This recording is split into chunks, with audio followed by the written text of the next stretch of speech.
So in this Wealthsimple Trade tutorial video, I'm going to be showing you guys how to check the dividend yield of a stock inside Wealthsimple Trade here inside the Wealthsimple Trade mobile application. So once you have the Wealthsimple app open up on your device, next thing I want you to do is find whatever stocks you want to find out the dividend yield of. So we're going to go to the search option right here on the bottom screen where there's magnifying glasses. We're going to go to where it says search name and symbol.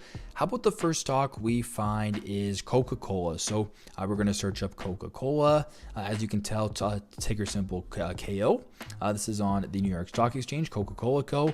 We're going to press on this option right here. So if you want to find the dividend yield of Coca-Cola, we're going to slide all the way down to where it says stats. We're going to keep sliding and we're going to go to this option that says yield.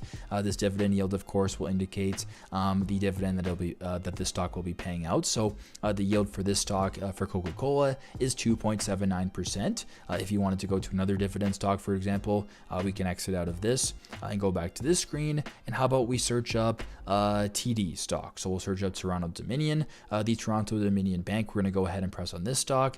Exact same thing. Slide all the way down to the bottom to where it says stats. And as you can tell, the yield for this stock is 4.53%. So that's a little bit higher if you want to maybe find a REIT, for an example, which is typically higher paying in regards to a yield, a dividend yield. Press on the X right here, and we're just going to search up. How about we search up just simply REIT? A whole bunch of different options here. You can search up this option right here, Care Trust REIT Inc.